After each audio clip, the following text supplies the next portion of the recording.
Antes de mais, queria agradecer a presença de todos e de todas por se terem deslocado até aqui. Espero que gostem desta experiência, de falar um bocadinho da transferência de competências do desporto para o mercado laboral, para a área em que vocês trabalham. Portanto, vou agora dar aqui as boas-vindas, mas vou usar a cábula para não me esquecer de ninguém pessoalmente. Silvia Nunes, Pedro Amorim, Miriam Rosa, João André Gonçalves, o Filipe Custódio, o Renato Leitão e a Joana Rocinho, que estão connosco. E aqui ao meu lado, o meu estimadíssimo parceiro de projeto, Pedro Sequeira, e também todos os nossos colegas que estão ali, a Carolina, a Cláudia e a Patrícia, que são das nossas instituições. Esta sessão começou a ser pensada com alguma antecedência porque nós queríamos finalizar este projeto com algo diferente e queríamos fazer algo entre os parceiros que representaram Portugal neste projeto, neste caso o ISCTE e os treinadores de Portugal, que foram de facto uma pedra angular, para nós conseguirmos desenvolver a nível nacional um projeto que é um projeto europeu. E agora, o que eu iria fazer era passar aqui uma breve introdução sobre o projeto. O Pedro tem a parte mais interessante e suculenta da questão. Eu fico assim sempre com esta parte mais aborrecida de vos explicar como é que nós chegámos aqui e ao que é que nós chegámos. Tenho aqui uma cábula para não vos tomar muito tempo, porque a ideia depois é nós podermos conversar entre nós e ver se até se vocês validam, acrescentam, transformam aquilo que foram as nossas conclusões do projeto, que termina no próximo dia 16 de abril. Portanto, nós estamos mesmo aqui numa reta final. Também não posso deixar de agradecer ao Comitê Olímpico e, sobretudo, ao grande esforço daqui dos nossos parceiros, treinadores de Portugal, para esta organização, porque foram eles que começaram a pensar, porque também têm mais essa sensibilidade que nós vemos aqui do meio mais académico. Então, vou-vos começar por dizer que a totalidade do nosso projeto é assim uma coisa muito comprida, não é? É desporto como veículo para o desenvolvimento de competências para o mercado laboral e para a promoção do empreendedorismo e da empregabilidade. É um nome pomposo, grande, como são todos os nomes que depois nós transformamos em acrónimo para fazermos uma candidatura a uma europeia, não é? Mas, e o que é que aconteceu? Aconteceu que nós reunimos nove parceiros, tínhamos 3 universidades, o ISCTE, a Universidade das Baleares, a Sacra Clara de Milão, portanto Itália, Espanha e Portugal. Tivemos 5 organizações ligadas ao desporto e tivemos uma organização que criou a plataforma digital, que é um dos entregáveis deste projeto. Envolvemos 7 países: Portugal, Chipre, Grécia, Espanha, Itália, Croácia e o Reino Unido, porque uma das organizações, a Save the Dream, estava sediada no Reino Unido. Depois do Brexit, entretanto, fez uma mudança de base, mas na altura que nós fizemos a candidatura eles ainda estavam no Reino Unido, mas trabalhavam sobretudo com países e trabalham sobretudo com países do Mediterrâneo. E o nosso objetivo principal era a promoção do reconhecimento das competências adquiridas no desporto. E como é que estas competências podem ser úteis para a nossa vida adulta, para o nosso envelhecimento. Estava aqui a contar a história muito interessante, que nós tivemos uma grande variedade, tivemos 14 modalidades individuais e coletivas representadas nos nossos focos grupos através dos seus treinadores. Tivemos treinadores do grassroots, portanto, os meninos que estão a iniciar e meninas, e tivemos também, depois de treinadores de atletas de alta competição. Lembro-me que um treinador de ténis, não sei se o Pedro se lembra, esteve connosco numa sessão até muito tarde, às 11 da noite, e no dia a seguir, eu tenho sempre os canais de notícias ligados, não é? Eu ligo a rádio num canal noticioso e estou a ouvir uma entrevista dele porque o seu atleta tinha acabado de competir.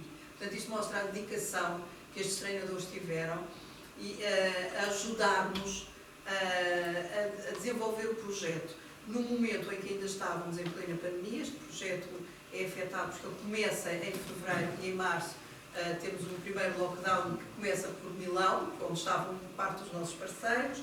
Portanto, é um projeto que é condicionado por isso. Portanto, estas pessoas, para além de estarem a fazer, muitos deles, treinos online, também tinham que nos aturar a nós online e dar o seu tempo, não é? Um tempo que era cada vez mais precioso. Eu acho que isto demonstra muito como as pessoas ligadas ao desporto têm dedicação, são dedicadas e são muito focadas nos seus objetivos. E isto foi algo que eu aprendi também ao trabalhar com os treinadores.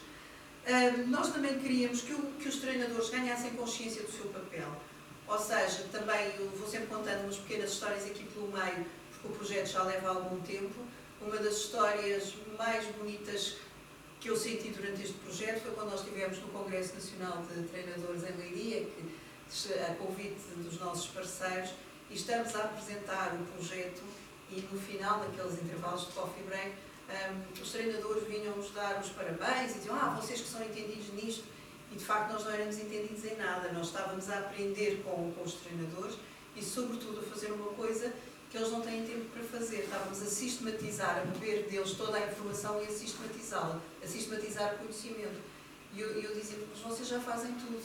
Eles já faziam tudo e depois nas nossas palavras eles reconheciam que faziam tudo, mas não tinham essa consciencialização. E esse trabalho é importante, porque ao consciencializar o treinador nós poderíamos consciencializar o atleta.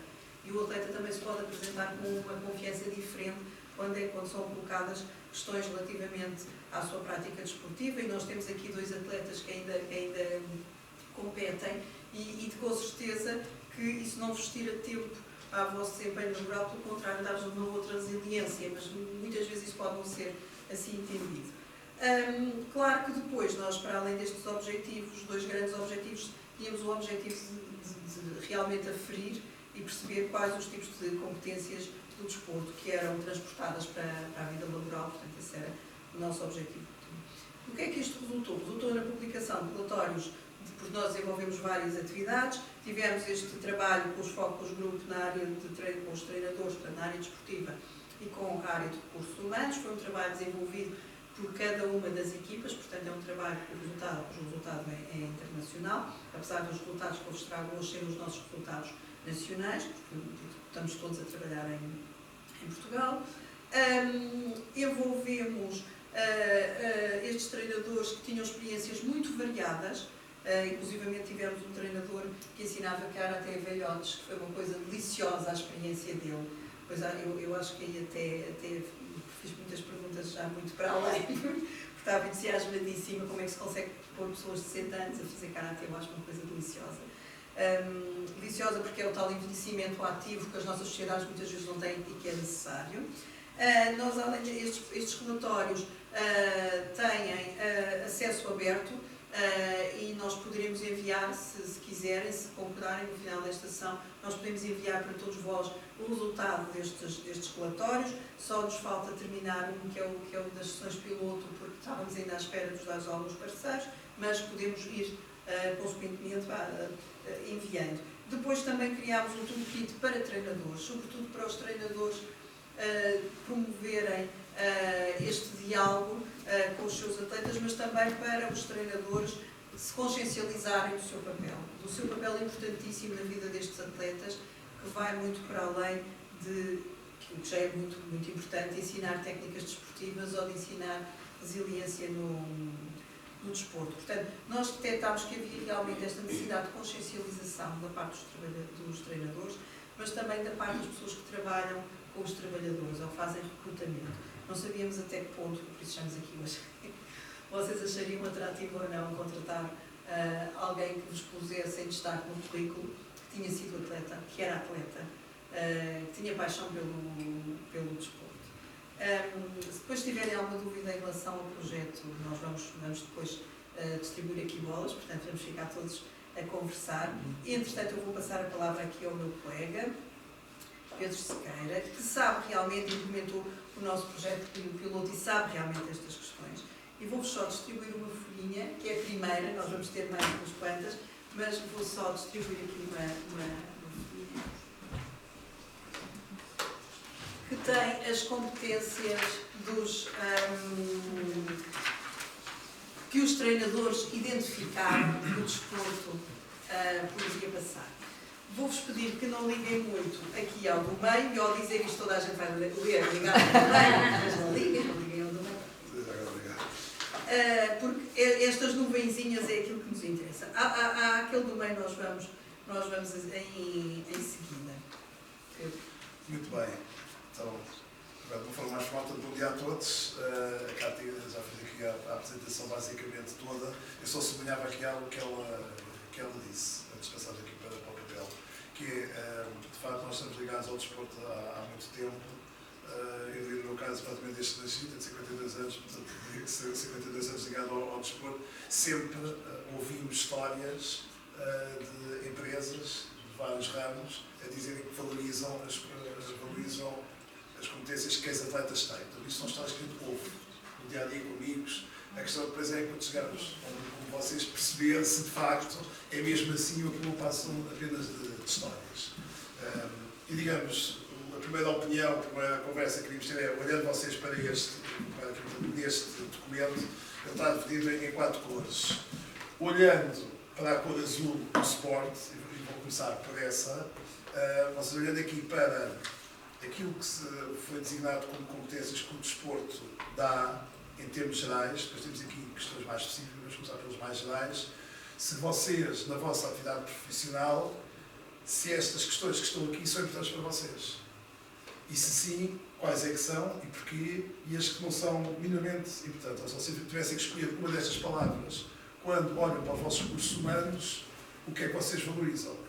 Porque foi mais ou menos o mesmo que nós fizemos com o achómetro dos treinadores, relativamente aos seus atletas. E agora temos aqui profissionais como vocês, e olhando para já, portanto, só para o Sport, depois vamos passando para as outras coisas.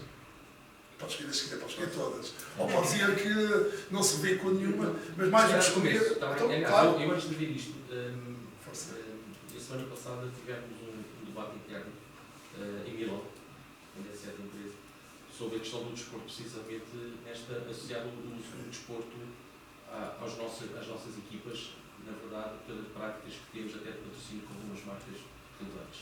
E saíram lá 3 palavras que eu já as vi aqui. Uma delas é a questão da resiliência. Havia 3, aliás, quem fez a apresentação, posso dizer, foi o Javier Zanetti, que é o nosso brand ambassador do Inter de Milão.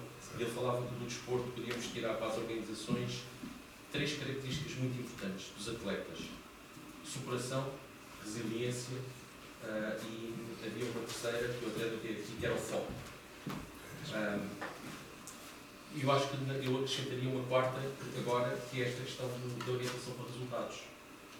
Os atletas, e acho que é este goal oriented de maneira que, enfim, eu acho que é muito, muito relevante hoje nas organizações, mas eu diria que destas duas, a resiliência hoje é fundamental para as organizações. E que o desporto, quem pratica desporto e quem é atleta de alta competição, não só sabe que a resiliência e a questão do foco e da superação todo o dia a dia, não é?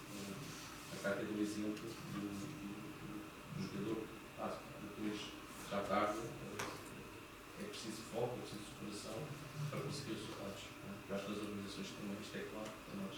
Ou seja, essas características para si são um facilitador se todas as pessoas que vocês contratar tiverem essas características. Eu diria que a questão, muitas vezes falamos das questões muito técnicas da experiência da pessoa para executar a função, mas nós, eu acho que temos que passar a olhar para o lado mais humano, não é? E essa questão daquilo que eu acho que são os human skills está muito nisto, claro que sim. Agora, como é que se vai avaliar a resiliência? Resiliência no sentido de ser algo que se vai torcendo, normalmente não parte, mas se afrouxa a força que o faz contorcer, ela volta à forma normal. Não é? E como é que se avalia isto numa entrada de um processo com uma organização? Eu não sei. Gostava de saber. Mas isto eu acho que é um trabalho constante, dia a dia, de perceber a superação, fazer essa coisa com superação. Não é? O mercado, as coisas são difíceis, nós vamos combater, não desistimos. Não desistimos. Então vai descer, tem de voltar à primeira forma porque conseguimos dar o passo. Agora eu diria que são características para mim muito importantes, como trabalho em equipa. Muito bem, okay, obrigado pelo arranque. Força! Eu estou muito de acordo. Aliás, eu costumo dizer que já não contrato de competências técnicas, contrato daquilo que eu costumo chamar as power skills. E, portanto, para mim, estas são, efetivamente, muitas das power skills para as quais eu olho. Acho que tem muito escolher uma é difícil, porque tem muito a ver com a função e com o tipo de trabalho e também com a empresa onde nós estamos, mas efetivamente acho que hoje em dia, de facto, a resiliência é uma competência. Como é que se avalia? Conversando com a pessoa e tentando desmistificar ao máximo aquilo que foi o percurso profissional, as situações de desafio e, portanto, e também, muito honestamente, e não sei que a Silvia também traz essa percepção, mas através do próprio currículo, tipo, quanto tempo é que a pessoa teve, porque é que mudou, um processo de mudança organizacional e a pessoa mudou, portanto, isto vê-se aqui muita questão da resiliência, sem dúvida a orientação para os resultados e depois esta questão do trabalho em equipa. Eu acho que, na minha opinião, nós estamos a tornar-nos cada vez mais individualistas. Isto começou na altura, já antes da pandemia, a pandemia vincou esta individualidade e cada vez, ainda hoje de manhã discuti isto com um sócio, cada vez somos mais individualistas e cada vez os modelos, os objetivos das organizações também fomentam a individualidade e a competição, mesmo que não fomentem, nós tendemos muito a olhar para aquilo que é o nosso umbigo e, portanto, esta questão do trabalho em equipa é extremamente importante. E, portanto, a maior empatia por estes profissionais, aliás, há pouco tempo tive um candidato para trabalhar comigo, por acaso em recursos humanos, jogador de futebol, que eu adorei, tive imensa pena de não conseguir contratá-lo, mas não consegui porque lá está, ele fazia check em todas estas competências. Era uma pessoa super empática, criativa, com uma capacidade de gestão do tempo que eu fiquei abismada, sabia aquilo que queria, do ponto de vista de comunicação fantástico, portanto imaginava falar com qualquer step da organização. O que é que lhe faltava? Faltava-lhe o conhecimento, ou seja, e o que eu lhe expliquei foi, efetivamente, ele estava a começar, ele queria ingressar na carreira. E eu, nesta altura do campeonato, não podia estar a contratar uma pessoa com conhecimento zero, porque isso iria exigir de mim um tempo que eu não tenho para ensinar. Eu precisava de uma pessoa que me entrasse, mas disse isto mesmo, olha, e ainda fiquei a pensar, deixa-me pensar, e a minha colega olhava para mim e ria assim, e eu a pensar se eventualmente eu conseguiria, porquê? Porque tudo aquilo que ele representava e a pessoa que estava à minha frente era fantástica e depois quando ele saiu comentei com a minha colega, nós temos que conseguir colocá-lo em alguma função, porque acho que será uma mais-valia para a sociedade neste caso. Eu gostava aqui eu posso só fazer aqui uma pergunta claro, que eu não resisto nesta altura de fazer. Não acha que estas competências, estes power skills, como me chamou, que adorei a expressão, como são tão difíceis de formar e desenvolver, e às vezes é durante uma vida inteira, e os atletas, o facto de o terem desenvolvem como não desenvolvem outras pessoas da sociedade, se o trabalho que ia fazer com esse atleta, em termos técnicos, não ia ser rentável mais à frente, porque ele tem essas competências. Tenho a certeza absoluta. Mas se calhar esse esforço em termos técnicos... Mas vou dizer o que era uma questão das questões mais sensíveis em recursos humanos, que tinha a ver com o payroll. Okay. E, portanto, ele teria que entrar e no próprio mês estar a fazer processamento salarial. Sim. E é daquelas coisas que ou eu estava, efetivamente, 15 dias sentado, mas eu depois até pensei que aquele perfil, e até comentei com a pessoa que me o enviou, aquele perfil não é um perfil para estar escondido, para fazer payroll. Porque as power skills, todas elas eram tão fortes e a paixão que ele transmitia era tanta e a vontade que eu tinha de o contratar era tanta que eu queria efetivamente mostrá-lo. e Claro que pô-lo numa função em que fosse necessário dar asas aqui ao relacionamento interpessoal, à comunicação, à negociação e disse-lhe, eu não gostaria de o ver daqui a 2 anos sentado numa função de back-office. Claro. Portanto, Peço desculpa. foi muito relevante a questão e portanto, já agora, para saber, era jogador de futebol e não era o Ronaldo, mas pronto, era um jogador de futebol. Estava aqui a dizer, faço as 2 funções que tenho. Por um lado, consultora de carreiras, que já faz há 20 anos, desde que nasci, porque eu tenho 21. Por outro lado, à frente de uma incubadora que lida com empreendedores, e portanto, por um lado, a preparar candidatos, do outro lado, com empreendedores, há 3 competências que eu acrescentava aqui e que valorizo muito, e é o que digo sempre aos candidatos quando estou a prepará-los para o mercado de trabalho. O desporto traz uma coisa que não traz a outras pessoas, que é a disciplina. E, portanto, a disciplina é muito importante. E se alguém pratica, se for federado, então tem a disciplina de nem que seja as horas de treino por semana, aos dias de treino, portanto, traz disciplina. Outra coisa é a identificação da liderança, que muitas vezes, ou seja, eu acredito, e de acordo com aquilo que estava a dizer, que as competências técnicas vão-se aprendendo e hoje em dia dá-se muito mais valor a outros tipos de competências, e quem pratica desporto, seja federado ou não, identifica quem está em posição de liderança e quem consegue definir objetivos e quem, e, portanto, não praticando é mais difícil isso. Eu tenho um atleta em casa também e nota-se perfeitamente raro. E outra parte, hoje em dia, é muito importante, é a gestão emocional. Portanto, quem pratica desporto tem uma gestão emocional muito maior. Porquê? Porque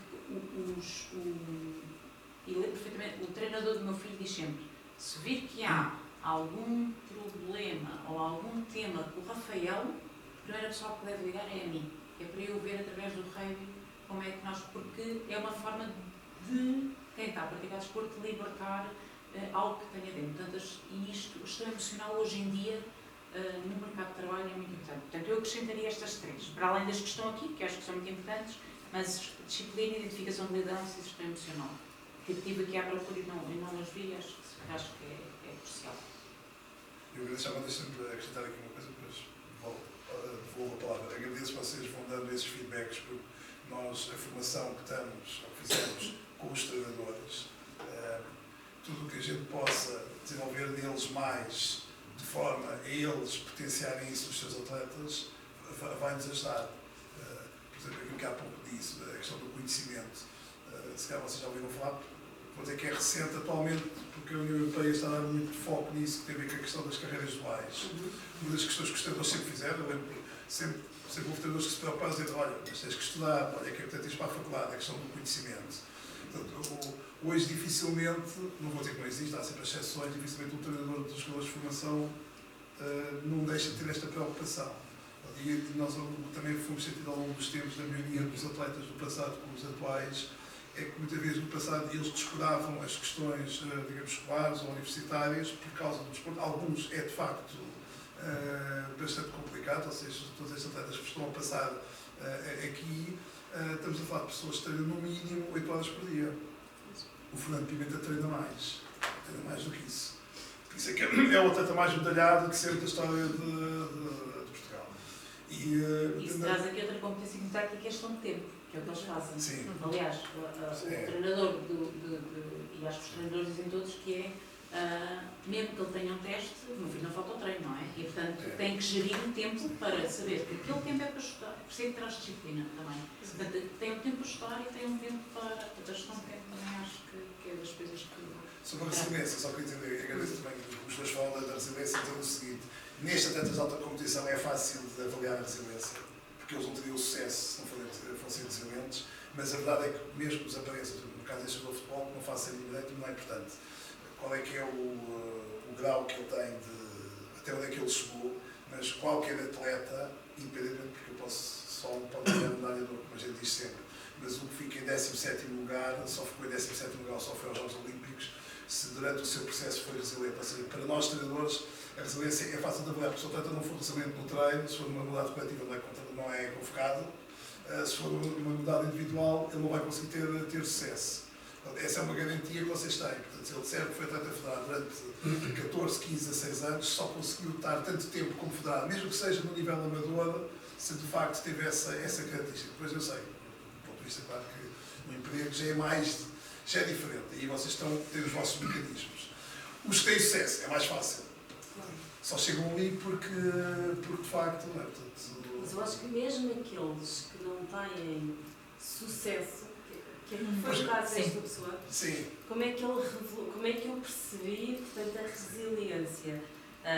Ele esteve durante alguns anos a tentar e a não desistir e a lutar com lesões.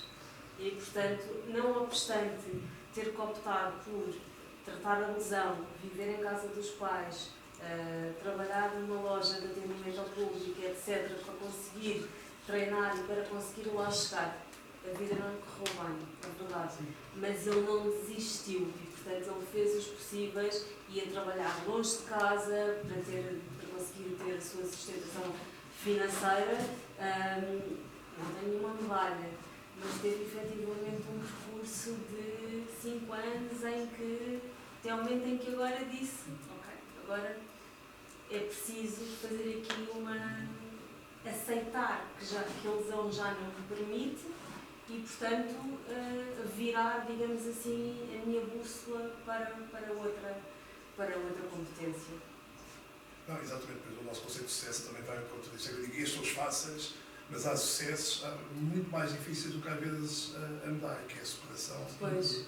E que muitas vezes nós a pessoa comum não detecta, nós está com uma lesão, ou às vezes um atleta não tem qualidade, mas mantém-se a jogar ou a praticar a nível regional até aos 40 anos, é claramente uma pessoa que tem sucesso, porque consegue se manter. Portanto, ainda bem que conseguem ir detectando isso. Devolvia a bola, eu sou dono de bola, portanto devolvia a bola para vocês.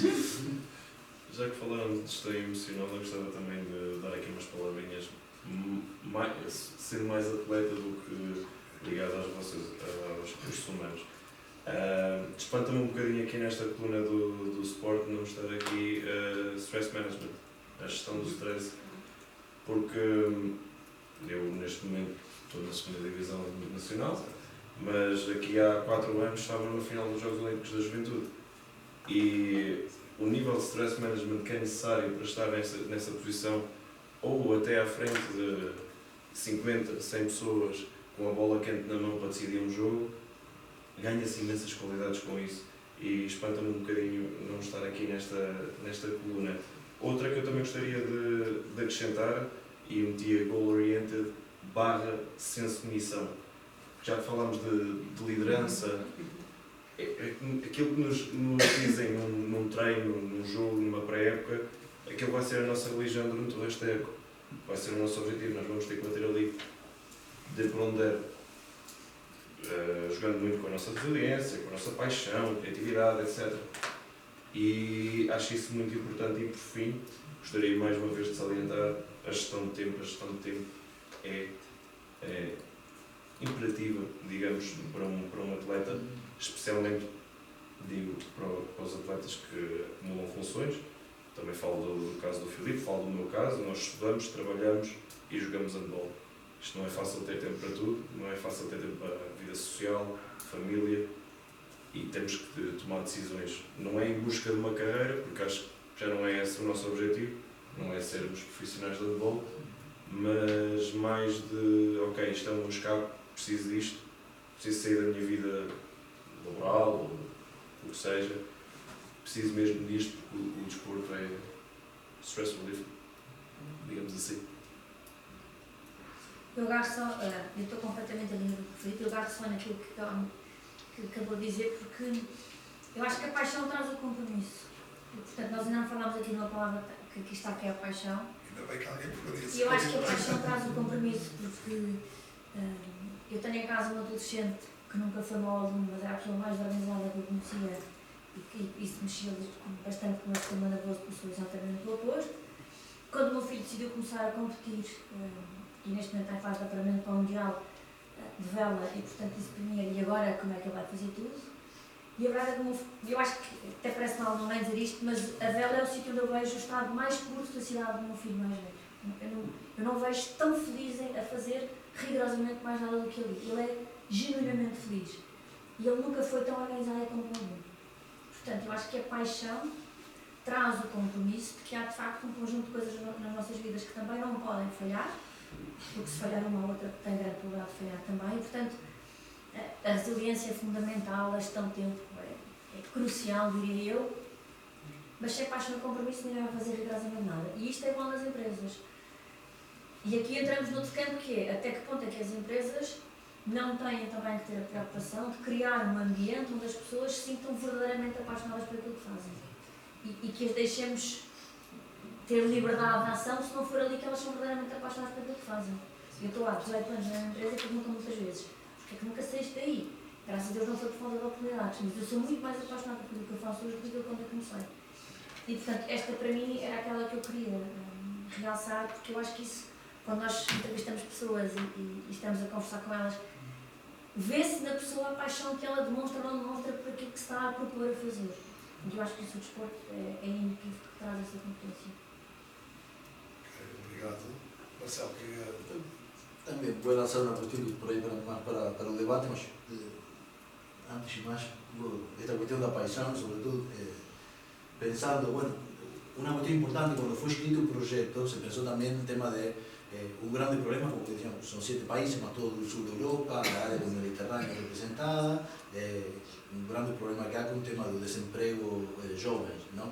Y esta cuestión de la paixão es súper importante, pensando en cuando unos pasos inquéritos, European Value Service e demais, quanta gente que diz não gosta do trabalho, onde está? E se não gosta do trabalho onde estás, grande problema tens. Mas pronto, há muitas questões que se cruzam e se falava de gestão do estresse, mas também de gestão do estresse management, mas gestão emocional também, e tudo acho que tem que ver muito com a disciplina, não? Mas o que eu queria lançar, se falou na importância do trabalho em equipa, e acho que o desporto, e aí eu joguei basquete e joguei desportos individuais, mas também muito desporto coletivo, durante muitos tempos competi em questão federada. E o tema, não é só o tema de trabalhar em equipa, é o tema de entender um rol. Eu acho que o futebol é tão importante na sociedade, isso porque qualquer pode jogar a futebol. E diz, pero eu sou gordito. Sí, Maradona não podia haber feito outra coisa. Um pequenino, 1,60 m, gordito. Mas tinha talento. E não é sempre o talento.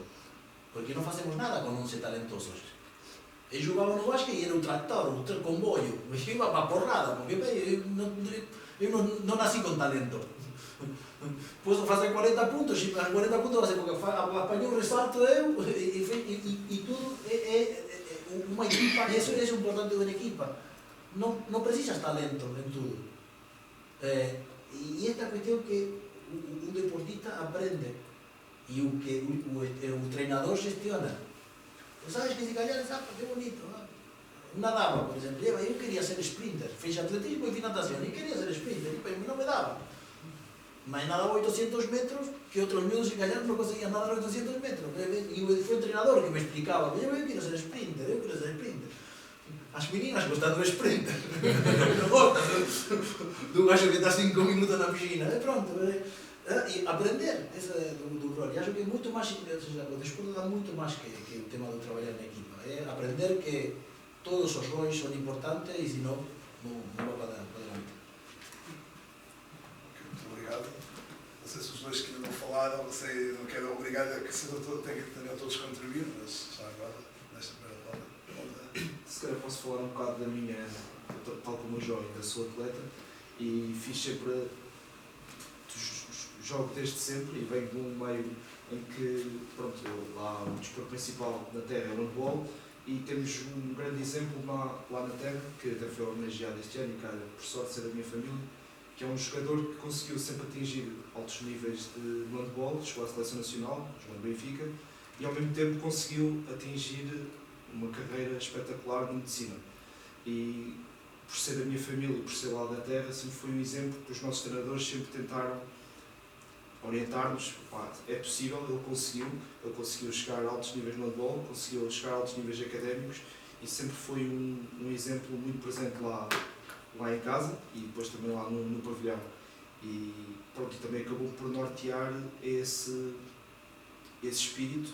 E depois é isso tudo, que se ganha no desporto é disciplina, e depois com o passar dos anos, com o meu próprio andar da carruagem, eu vi que conseguia ter boas notas na escola, consegui ingressar na faculdade, e depois, passando para o mundo laboral, eu vim para Lisboa, deixei Aveiro, vim para Lisboa, e quando vim jogar para uma realidade completamente diferente, vim de um clube pequeno para um clube maior, e tive a oportunidade de treinar com atletas da primeira divisão, e vi os esforços, mesmo numa das melhores equipas do país, não eram profissionais, eram semi-profissionais, e como é que aqueles atletas, que a maior parte deles, lá está, tinham uma carreira dual, trabalhavam e outros estudavam, e ao fim do dia tinham 5 treinos por semana, mais um jogo ao fim de semana, e como é que aquela malta ano após ano conseguia estar com aquela paixão, era uma chama que não se desligava, e como é que não é certamente pelo dinheiro que ganham, porque são atletas amadores, profissionais, e se for preciso ainda conseguiam fazer frente a atletas que faziam daquilo a sua vida.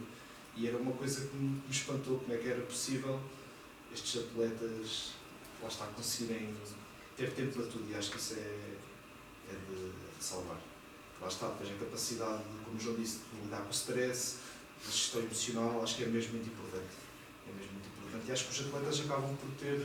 Estas competências todas, e quando vocês entram no mercado de trabalho, traz-vos uma coisa que os candidatos que não praticam desporto não têm, que é a maturidade. E, portanto, e se for no início de carreira, nota-se claramente isto. Mas claramente. Porque vocês, ao desenvolverem isto tudo, vocês têm uma maturidade, porque o compromisso e a identificação dos papéis nas equipas, etc., quando vocês têm 20, 21 anos, 22, 23, estão a acabar uma licenciatura ou mestrado e vão para o mercado de trabalho, vocês têm maturidade que os vossos colegas não têm.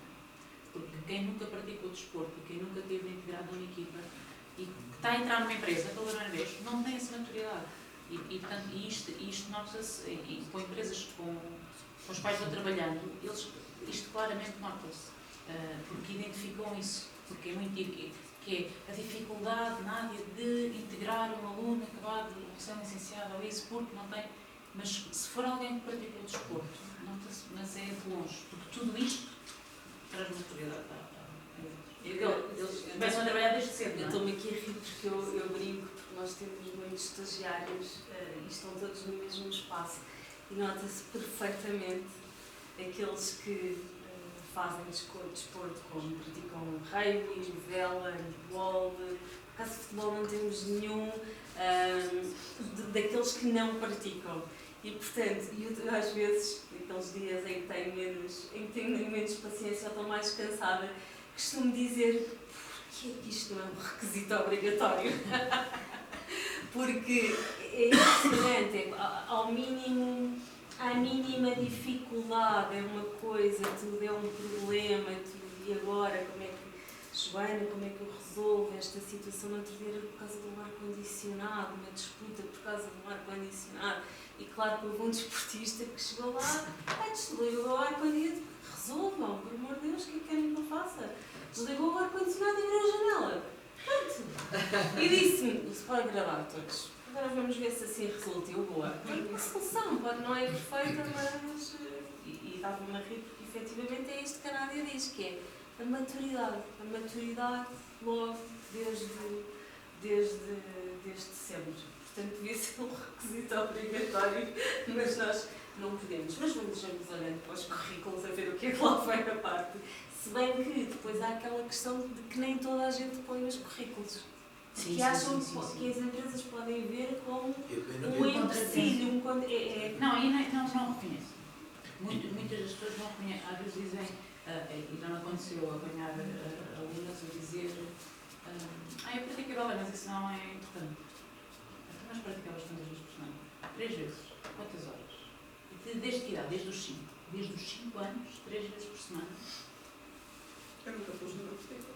Mas é importante. importante. 22 anos e fiz os níveis todos, portanto eu fiz até o avançado. Não optei, pronto, depois chegou aquele momento de só optar por carreira, não optei por aquela, mas fui fazer outra coisa, Sim. fui fazer licenciação. Mas normalmente não se Estava foca. um balé famoso, não é? Mas depois temos. Não gostava que eu tinha lesões facilmente. Não, mas depois temos candidatos que incluem coisas no currículo. Fica bonito para o desporto, faço running. Depois a pessoa vai falar, vai fazer uma simulação de entrevista. Então corres há quantos quilómetros? E eu? Não corro há 3 meses. Então não metas no currículo que fazes running. Porque a primeira coisa que vão perguntar numa entrevista é quanto tempo é que corres, quantas vezes é que corres. Portanto, ou seja, tentam. Mas os desportistas normalmente não tocam. As competências não se trabalham só com o desporto, trabalham-se com outras áreas também. Mas o desporto, e vocês forem ver, as empresas contratam muitas empresas para desenvolver team building. E portanto, isto é um treino de team building fantástico, que não é one shot. Portanto, que não é aquelas formações de 3, 4 horas que enviamos as pessoas das empresas dentro de uma sala, não sei o quê, team building, passado uma semana, metade já se esqueceu daquilo que aprendeu, não é? E portanto, o desporto é um treino contínuo de diversas competências, porque as competências, as power skills ou soft skills, treinam-se. Portanto, algumas são inatas, mas muitas treinam-se. Todas estas competências se treinam. E o desporto obriga ao treino regular destas competências. Por isso é que é muito importante. Eu queria só, desculpa, Pedro. Não, eu ia só perguntar, não sei se queria também, só para fecharmos aqui a primeira ronda. Sim, queria fazer 2 comentários. Bem, esta nuvem do desporto é aquela que sou mais outsider de toda a gente, pelos vistos aqui, porque o desporto não faz parte do meu mundo. Mas tenho encontrado alguns paralelismos entre o desporto e aquilo que é o meu mundo, que é músicos. Encontro aqui algumas skills importantes, mas não encontro uma coisa que me deixou pensar e que tem que ver com a minha área de especialidade, que é o preconceito. Enquanto que os músicos também têm algumas destas características, pela sua prática, uma coisa que não se vê tanto é um preconceito em relação. É como se a sociedade não permitisse que houvesse 2 coisas em paralelo. Uma pessoa não pode ser bonita e inteligente. Devolvi a pergunta se alguma vez encontraram ao longo do percurso, agora toda a gente aqui bem resolvida, já bem mais ao longo do percurso, um olhar de, ok, a pessoa porque é desportista não é muito bem conseguida a nível intelectual e isso poderá ter influência na carreira. Por preconceito. Falta de cultura desportiva. Eu acho que esta cuestión de no colocar o desporto num currículo é justamente por isso, porque há preconceito. Mas eu lo tenho de investigar, supuestamente politólogo, mas o esquete diz, e viene um menino dos desportos. O desporto, e já me aconteceu muitas vezes. E eu utilizo o comportamento, estudio comportamento desviante e faço ciencia política ou sociologia, utilizando o desporto como ese campo por todas estas cuestiones, donde eu posso investigar e muitas vezes ser um estudio de caso que depois é totalmente extrapolable a outro universo, o universo mesmo da sociedade. Mas é como ou aqueles escritores, sendo argentino, a luta de Osvaldo Soriano con vos decía, pero tú pones fútbol nos teus contos, nas tuas historias, então já não é literatura, é uma segunda coisa. E isso existe. Eu acho que esse preconceito está e existe. Nós temos aqui 2 coisas. Os recrutadores são seres humanos e portanto, eles não despem os seus, deviam despir, mas não despem muitas vezes os seus preconceitos que têm, não é? E também acontece em várias áreas. No desporto, seja... Há várias áreas, a música desenvolve essas competências, o escotismo desenvolve essas competências e, portanto, por isso que eu estava a dizer, não é só o desporto que desenvolve, há várias que desenvolvem, o desporto é uma recorrente. Tal como a música, se tocar durante muitos anos, portanto, também é disciplina e traz outras coisas, a paixão, a criatividade, etc.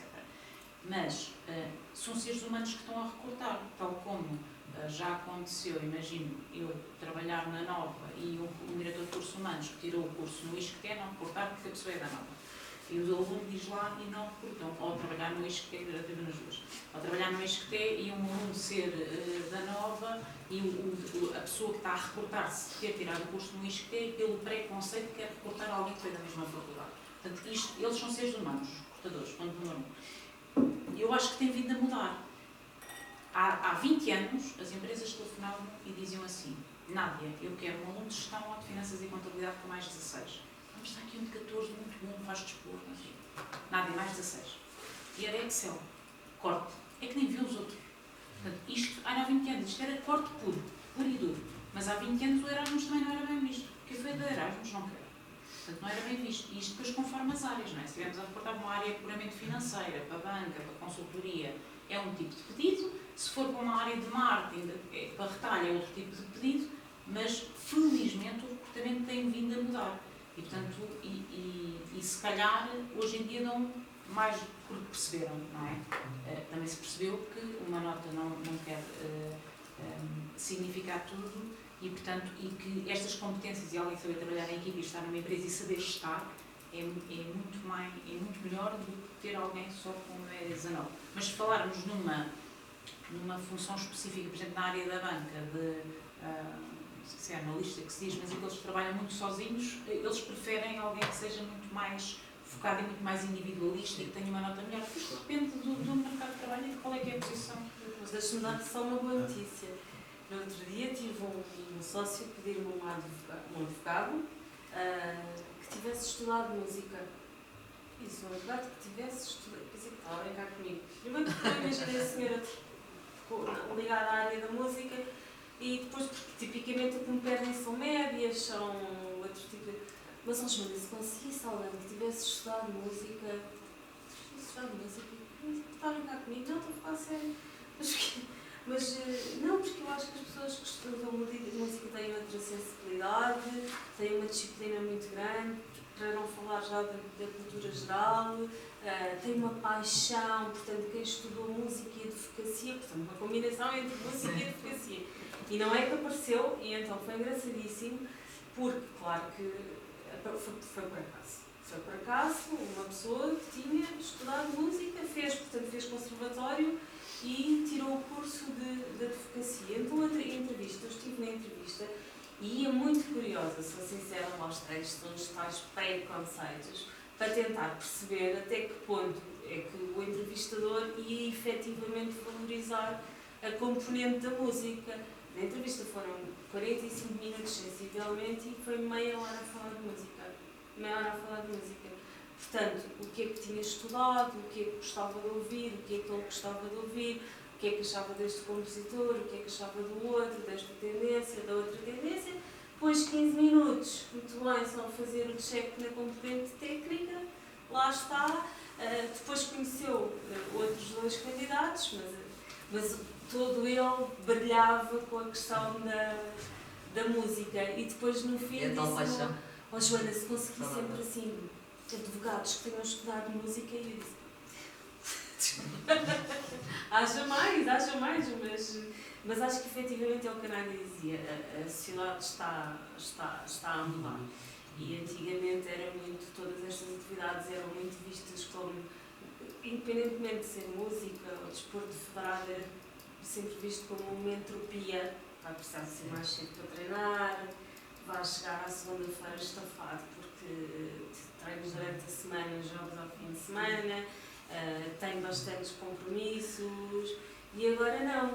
Aliás, cada vez mais também há pessoas da Marinha e do próprio Exército a falar sobre questões de liderança e da própria disciplina, etc. E as pessoas, eu acho que as pessoas estão mais open mind para estes temas e ainda bem. Mas questiono se os próprios atletas ainda têm tão internalizado que do outro lado vão ver o desporto como entrave, que se excluem de colocar essa... Eu acho que é verdade. Então deixa-me só pegar aqui no que está a dizer, porque por acaso era a pergunta que eu queria fazer assim, não sei se a Rita Abad queria... O que eu queria só era coisas muito pequenas, mas tem a ver com o que nós estivemos aqui a falar. Que uma é esta questão se generalizou, que é a procura de talentos. É uma coisa que a mim me faz muita comichão, porque não existem talentos, sim, há pessoas que têm mais tendência no desporto a ter lesões que outras. Eu, por exemplo, lesionava-me imenso. Há outras pessoas que não se lesionam. O nosso corpo não dá a mesma resposta, certo. Mas em muitas coisas fala-se do talento como um valor absoluto. O talento não é um valor absoluto. Ele dá-nos predisposição para alguma coisa, mas sem trabalho é zero. E é por isso que os atletas de alta competição trabalham tanto. Se eles fossem só talentos, eles não precisavam de trabalhar. Mas nós, às vezes, vemos muito nessa conversa. Então, esta questão de agora mais recrutamentos, talentos. Nós estamos à procura de talentos nesta área. Talentos no campo. Então, era um bocadinho introduzirmos esta questão do talento e do desporto, porque o desporto acho que é um excelente exemplo para a questão do talento. Como é que se trabalha o talento? O talento tem que ser bem direcionado, bem trabalhado para ele ser frutífero, senão não dá resultado. E um aspecto que por acaso a mim me espantou, mas os nossos treinadores não disseram, nós não dizemos aqui, foi que há uma competência que o desporto nos dá, pelo menos a mim me deu, aliás, uma dupla competência que tem a ver com o nosso corpo e com o nosso aspecto mais psicológico e emocional, que é o reconhecimento do limite. Uma pessoa que pratica desporto sabe quando está a chegar ao limite físico e sabe quando está a chegar ao limite psicológico, porque vai estendendo, vai treinando, mas há aquele limite que ele ou ela percebe que já não consegue ir para além e consegue identificar. Que é uma coisa que as pessoas às vezes têm, ou entram em processos de burnout, ou entram em processos de outros tipos de patologias, ou até de desgaste extremo físico, porque não se apercebem. No outro dia tive uma colega que estava num programa de televisão e desmaiou em direto. E eu disse, mas não sentiste um sintoma? E ela disse, pois, senti-me assim um bocadinho tonta, mas nada especial. Ou seja, isto quer dizer que a pessoa não estava a dialogar com o seu corpo, não é? Eu acho que o desporto nos ensina isto. É só estas duas coisas que têm ainda a ver também com este universo das competências e é um bocadinho para colocar a vossa consideração. E fez muito bem. Eu já agora só dizer que nós falámos sobre isso ontem. Estávamos aqui na tentação de utilizar as palavras em português ou em inglês. Acabámos, também por causa do relatório, a optar pelo inglês, porque eu queria dar-vos aqui só um exemplo. Isto porque dizem que algumas palavras não aparecem. Quando nós falamos do desporto, ou quando o treinador fala do desporto, na criatividade. A criatividade no desporto também tem a ver com a tomada de decisão.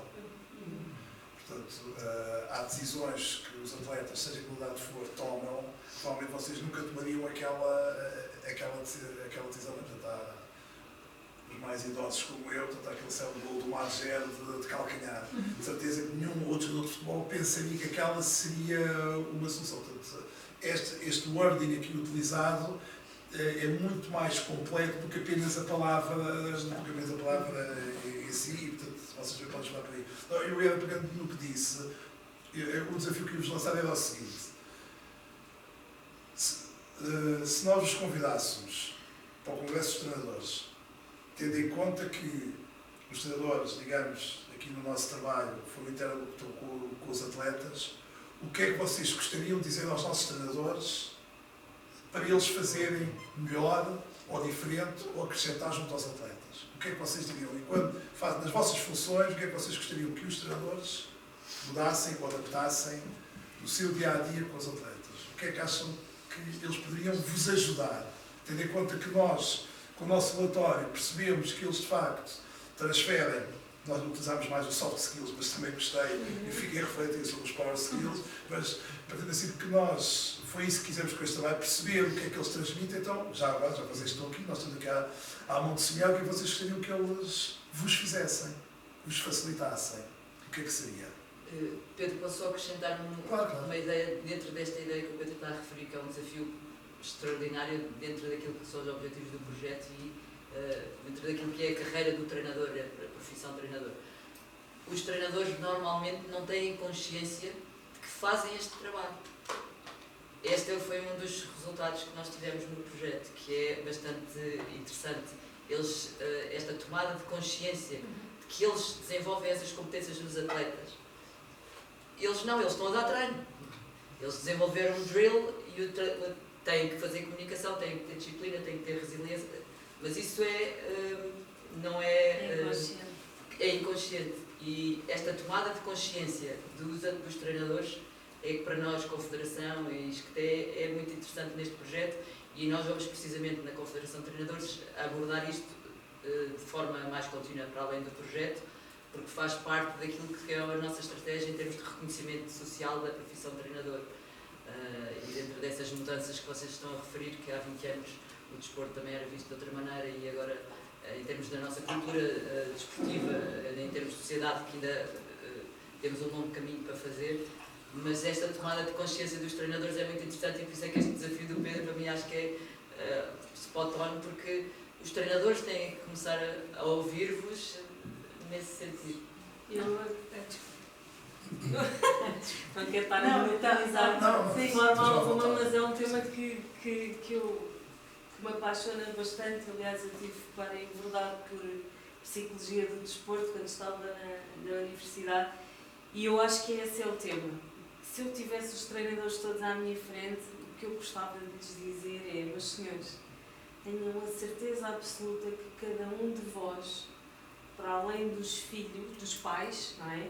São as pessoas que os vossos filhos, os filhos dos outros mais ouvem. Sim. E que cada um de vós está a contribuir para o crescimento, o desenvolvimento e a formação de uma pessoa enquanto pessoa e de um futuro profissional e de alguém que, com a vossa ajuda, vai ser muito melhor em tudo aquilo que estiver a fazer na vida, em todos os seus papéis, no seu papel de pai, no seu papel profissional, no seu papel de treinador, de jogador, jogadora. É isto, para mim é isto. Eu tenho um filho que tem 11 anos, que joga, este ano conseguiu ser federado no futebol e anda ali ainda naquelas primeiras hesitações entre concordo, não concordo com o treinador diz. Eu estou-lhe sempre a dizer: Francisco, se o treinador diz, é para seguir, não há tema, filho, tu não tens que discutir. Pois, porque eu não tenho oportunidade.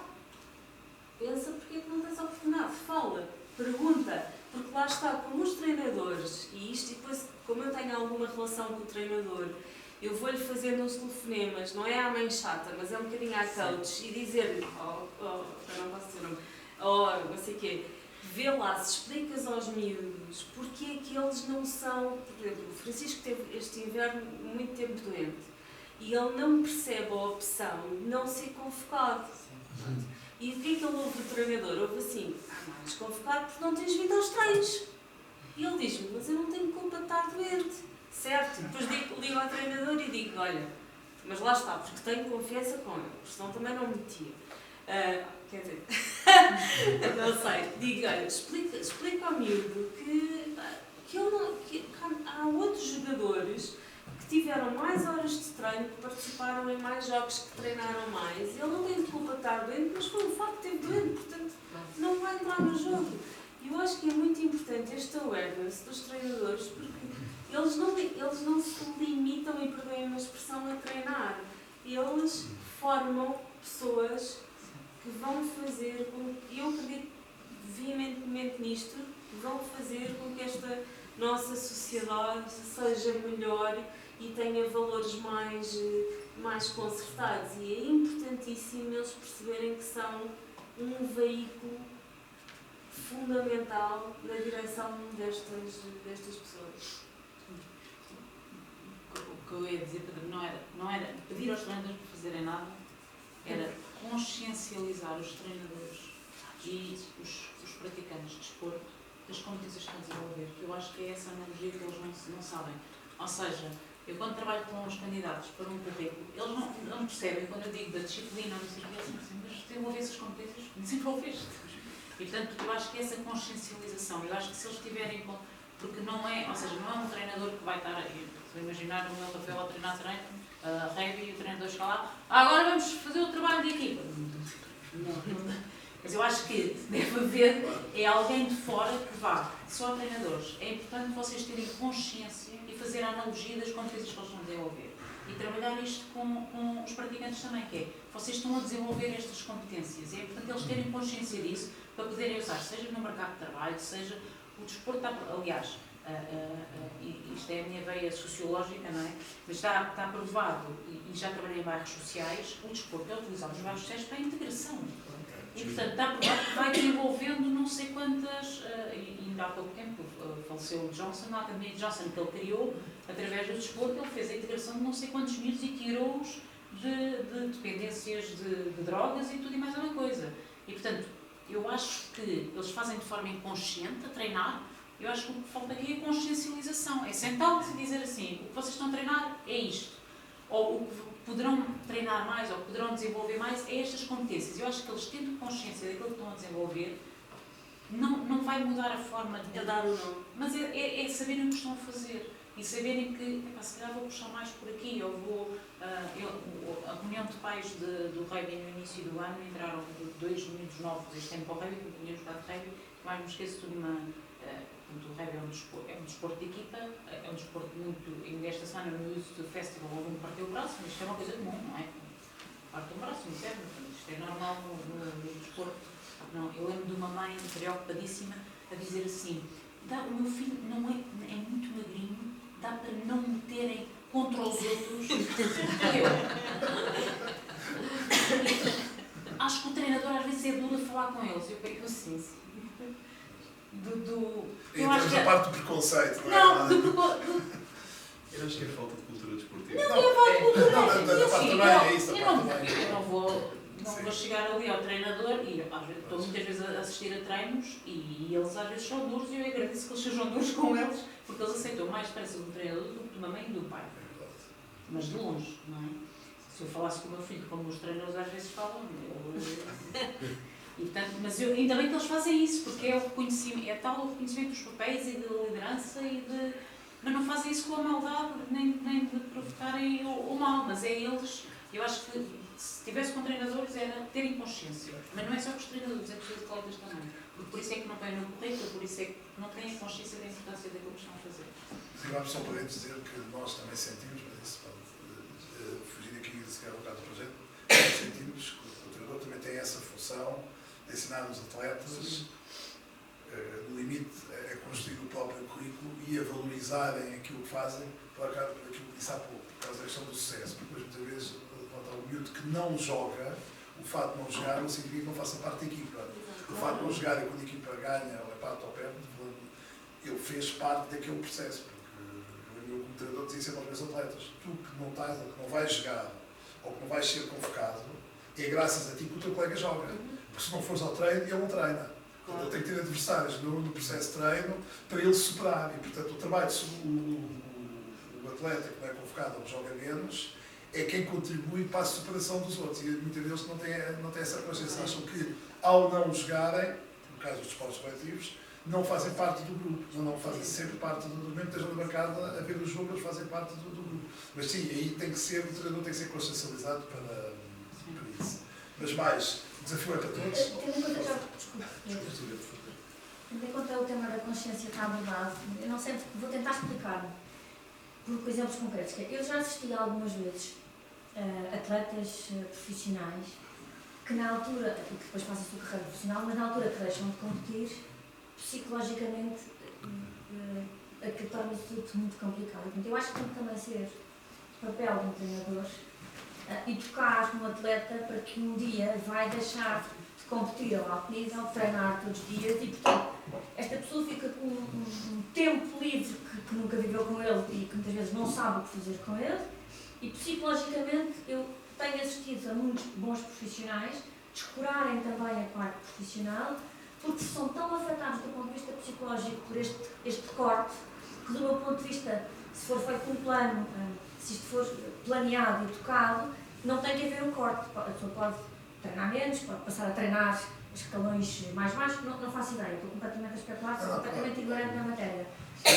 Mas o que eu sinto é que às vezes o corte é tão abrupto que a pessoa não está preparada e isso depois vai afetar tudo. E tudo aí o desporto quase que, entre aspas, virou-se um bocadinho contra a pessoa por ela não ter sabido gerir.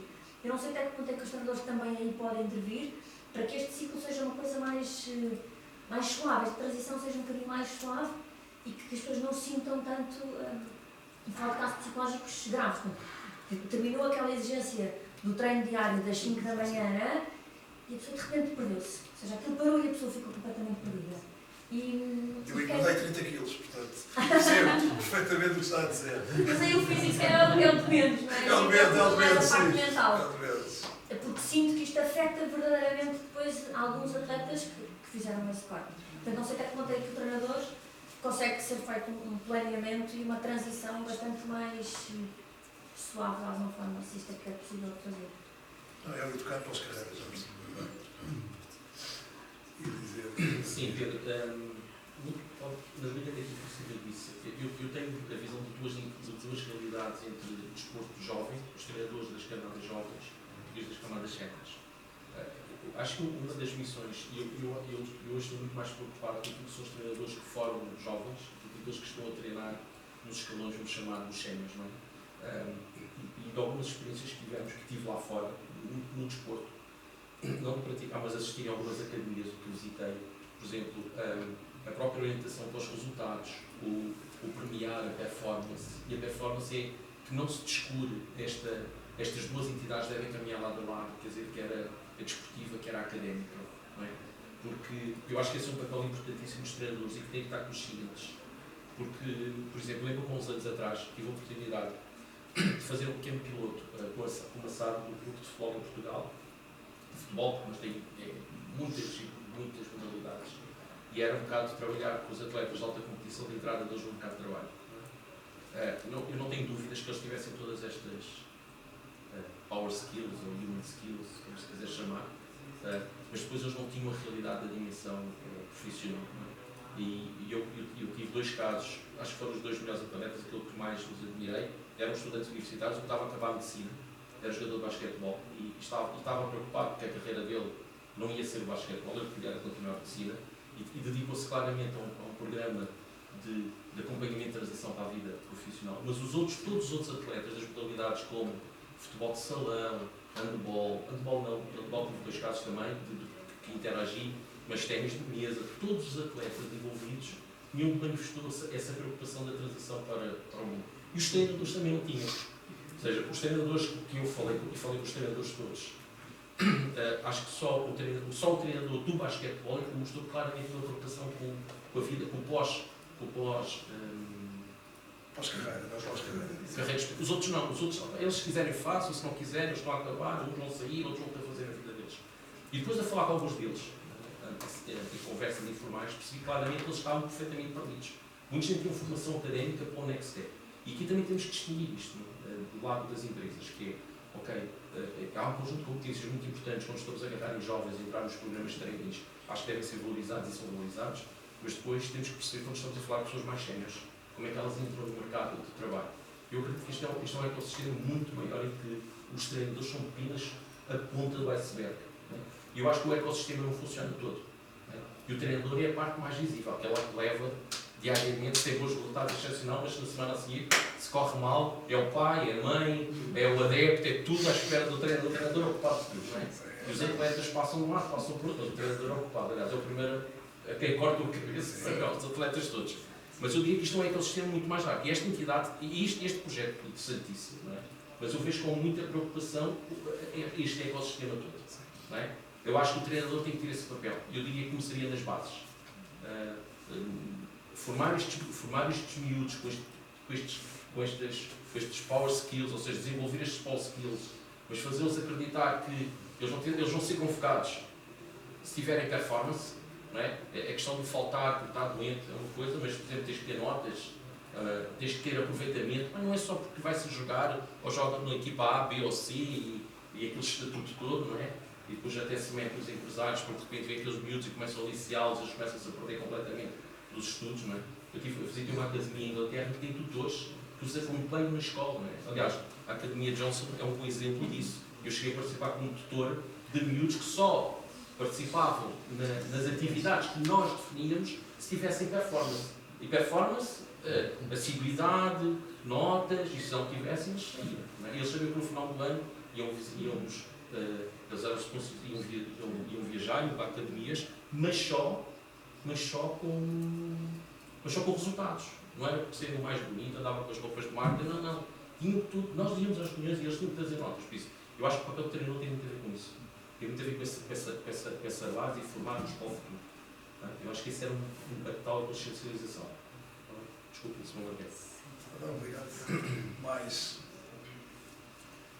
Eu costumo dizer, em ser balneário, nós passamos mais tempo juntos com as nossas famílias. Por cima eu que estou mais deslocado, eu sou de Coimbra, jogo em Aveiro, estudei em Braga, fui aos meus pais de semana a semana. E as minhas imagens, desde miudinho, é mesmo os meus treinadores. Quase uma figura paternal. Quase. E uma das minhas imagens de miúdo é justamente o treinador do Filipe neste momento, que cresci a olhar para ele como meu exemplo. E foi ele que me dizia, não me deixe os estudos, continua a trabalhar, ser disciplinado. Isto, nem todos os treinadores têm a noção do papel que têm no desenvolvimento pessoal. Isto para mim passa-me ao lado. Mais uma vez eu digo, nós passamos muito mais tempo com os nossos treinadores e com a nossa equipa, com os nossos dirigentes, do que propriamente com as nossas famílias. E isto é incansável.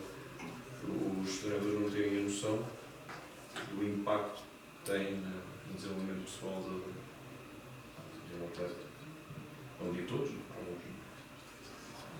Eu, felizmente ou infelizmente, sendo consultora de carreira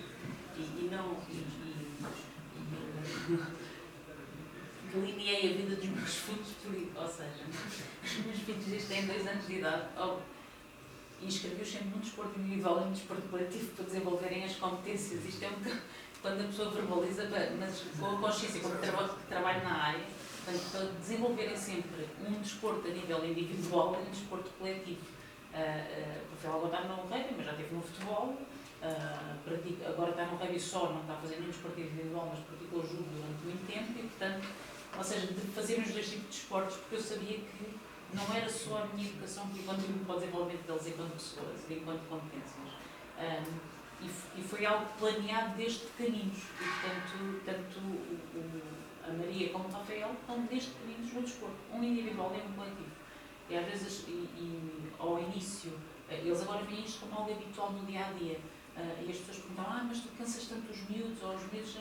E eles depois, o Rafael está federado e tudo foi uma opção dele, não é? Portanto, não vou obrigá-los, os meus filhos não vão para o desporto obrigados, não é? Mas foi algo que incluí na educação deles, porque saber que iam desenvolver competências que eu, enquanto mãe, portanto, nós não conseguimos só por não estar a desenvolver isso. Portanto, foi uma felicidade, não sei como é que querem interpretar, deles de ter esta profissão e de ter esta consciência do desenvolvimento de competências. Cátia. Não tenho nada mais a acrescentar. Agora, se calhar vamos partilhar convosco os resultados que nós tivemos dos recursos humanos e... Só una cuestión que dijiste que fiqué cuando falabas do tema dos currículos, que sei porque, que antes estaba mal visto o tema de se tiñan feito Erasmus. Por qué? Antes, antigamente, há 20 anos, não... É porque Era alguém que era alguém que ia para fora. Sim, que é para não estudar. Era boêmio. E às vezes... Há 20 anos era... Quando eu descobri que tinha no Erasmus aqui, eu falei, mas que fantástico. Aliás, as vagas que haviam há 20 ou 30 anos era para aí 1 ou 2, não é? Hoje em dia é muito comum. Quase um terço da turma vai de Erasmus.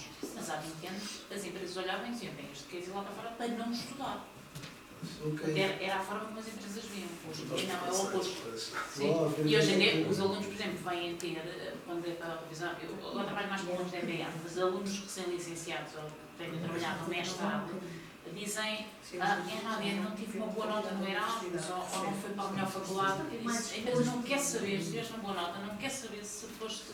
Quer saber é que tu estiveste fora de casa, portanto, sozinho, fizeste a alimentação, tiveste...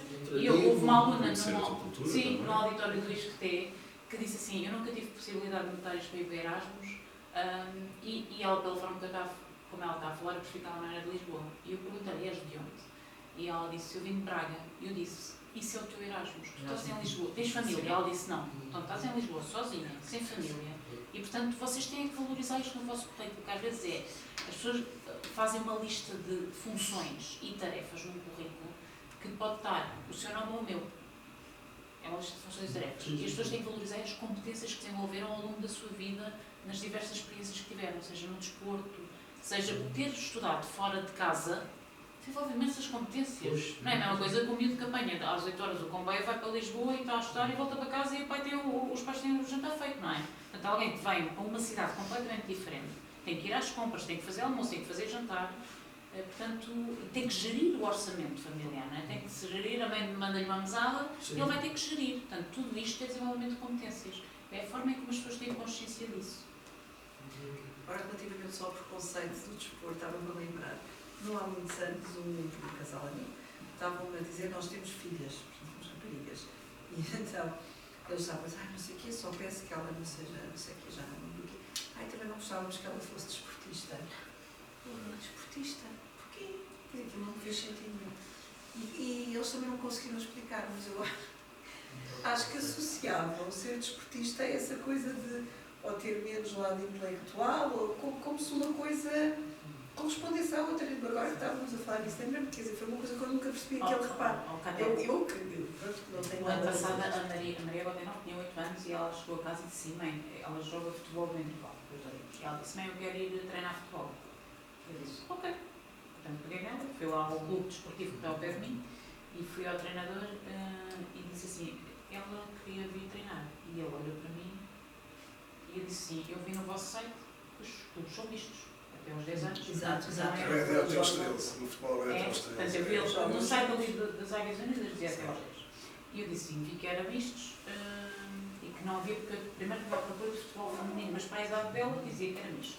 E cheguei lá e ele disse, mas nós não temos raparigas. Eu disse, eu não lhe perguntei isso. Eu disse se ela pode ir, é melhor treinar para ver se gostam. E Maria, super entusiasmada. Ela treinou com ela. Pior quem é que foi? Os colegas. Passaste a ela!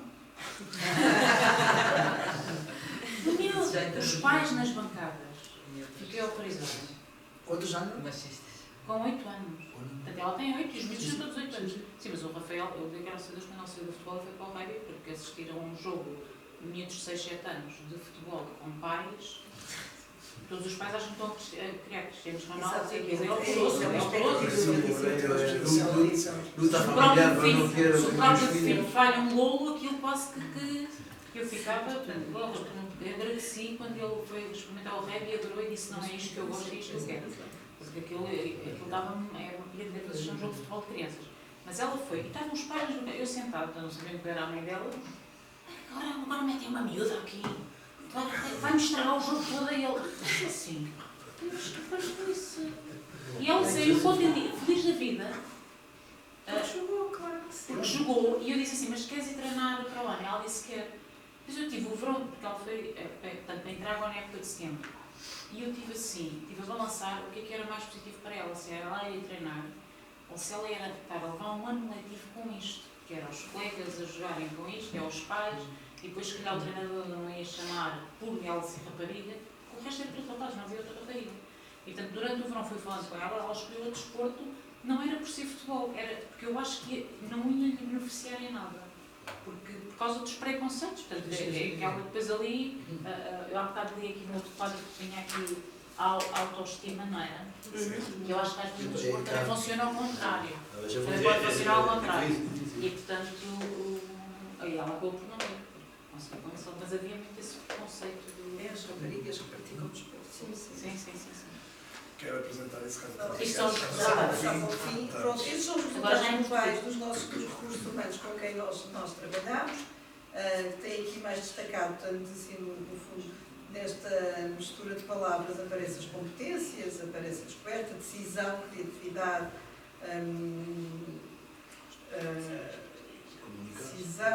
precisão, resiliência.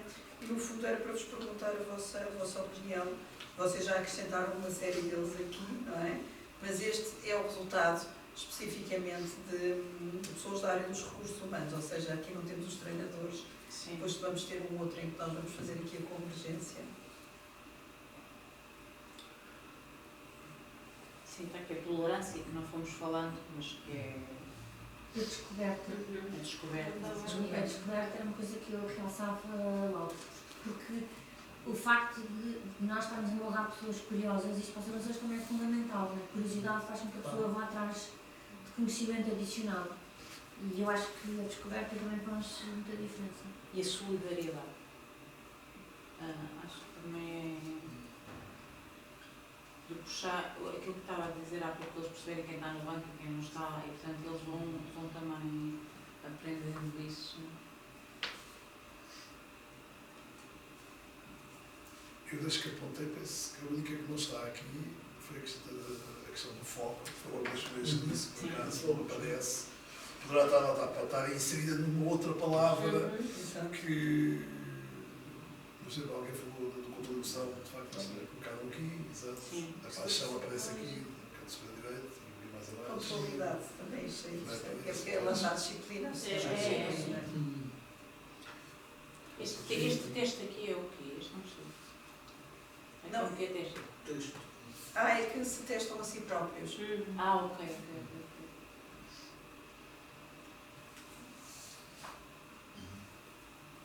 E crítica também era uma coisa muito falada, que era recebe a crítica, mas também critica, portanto tem sentido crítico. A decisão, Porque eles aprendem a receber crítica. claro. Não é? Quando estão a treinar, eles têm que ouvir aquilo que fazem de bem, menos bem. Claro. Mas a aceitar, não é? E isso nas empresas é muito importante, não é? Que é quando damos feedback, e hoje em dia as gerações querem feedback quase 24 a 24 horas. Querem e não querem, não é? Porque querem, mas depois o feedback não é muito positivo, já não querem, não é? Mas a parte de saber ouvir a crítica e de saber como é que poderão ultrapassar, sim. Vocês, na vossa área, quando falam da autoestima, a questão de lidar com o corpo para vocês, enquanto recrutadores, é importante, a forma como os vossos empregados ou futuros lidam com o corpo. Isso é uma área que é importante para vocês. Eu acho que cada Ou se vez pensam nisso? Sim, e cada vez mais, muito por estas questões agora. Porquê que eu digo cada vez mais? Não é que nunca tivéssemos pensado nisso, mas eu acho que agora estamos mais aware para esta questão do bem-estar psicológico, etc. E olha, posso partilhar um exemplo que me aconteceu ontem e que foi assim, já há muito tempo não me acontecia. Uma pessoa, portanto, jovem, de 24 anos, que me tinha pedido para trocar de lugar, e eu disse que sim, que íamos tentar ver, e lá conseguimos. Chega com as lágrimas nos olhos a dizer obrigada, mas para ali não, por favor. Eu não, mas porquê? O que é que se passa? Falta alguma coisa? E ele completamente ansioso, todo ele tremia, todo ele mas podes falar comigo? Há alguém com eu pensei logo, vê-se alguém com quem não se desse bem, ou não, é que eu tenho muita dificuldade em estar exposto. Portanto, ele ia passar, ele queria sair de uma sala fechada para passar para um open space, mas um open space onde estivesse perto das pessoas que ele conhecia, o que não iria acontecer. Ele ia passar para um open space onde estaria com pessoas que ele não, com quem não trabalha no dia a dia. E por isso ele se ligou muito tão mal com a mudança, eu não consigo, com as lágrimas nos olhos e branco. Eu pensei, o meu filho vai-me desmaiar aqui. Eu disse, sentei-o, calma, vamos lá conversar, expliquei-lhe qual é da vida dele, a mudança é uma constante, aquela conversa, porque a única coisa que nós não controlamos é que vão sempre existir mudanças e, portanto, todos nós procuramos a nossa zona de conforto, mas é quando saímos da nossa zona de conforto que nos superamos. E depois percebi, efetivamente, que havia ali uma ligação com a própria imagem e com a forma como ele olhava para si próprio. E, portanto, o que eu tentei fazer com ele foi um trabalho de desconstrução, de atenção, eu percebo, e, efetivamente, percebo o teu mal-estar, percebo que não queiras, percebo que seja mais confortável esconder-te, mas vamos experimentar. Se daqui a um mês não estiveres mesmo confortável, nós mudamos. E depois tentei abordar a outra questão, que então e desde que chegaste a Lisboa, porque lá está, não é de Lisboa, tens feito assim alguma coisa a nível de trabalhas e depois? Não, só tenho mesmo estado focado no trabalho. E não seria bom fazeres qualquer coisa, tirares 1 hora por dia, meia hora, nós estamos no Chiado, aqui uma volta ao Chiado, não sei o que é que gostas de fazer, uma corrida, uma caminhada, depois lá descobrimos o que é que ele gostava e, portanto, esta questão é cada vez mais a questão do corpo, do limite emocional e de como é que eu me aceito e reconheço aquilo. Porque, quer dizer, eu acho que tu estás a limitar o teu próprio limite emocional e vejo mais capacidade e mais potencial. Agora, tens que te permitir sentir-te desconfortável para alargar este desconforto e para o combater. Se calhar, pegando aqui nisto que a Joana disse, eu realço aqui a capacidade de adaptação, que falam aqui dos recursos humanos, que acho que é uma capacidade que os atletas têm, porque todos os anos podem ter que mudar de equipa, de conhecer, de tomar isso num novo grupo, um novo treinador, novos métodos, uma nova cidade, e tem que, lá está, essa capacidade de conseguir adaptarem-se a um novo sítio, que acho que é muito bom num trabalho, e eu acho que os atletas é uma capacidade que, desde pequeninos, que têm vindo a desenvolver. Acho que é uma capacidade. Mas eu perguntava isso porque assim, há coisas que para os treinadores são tão óbvios que depois eles podem não acabar por não verbalizar. Porque na verdade nós todos somos muito kinestésicos, muito. Tomar banho juntos. Isso cria laços, não é? Os modos, cria. E por isso é que estava aqui a tentar perceber se você, por exemplo, eu tocar da Cátia fez desporto, isto não faz confusão nenhuma. Eu, por acaso, fui trabalhado numa faculdade de desporto, então nós tocamos. Mas já trabalhei com professor de educação física na escola em que se tocava, porque estás-me a tocar.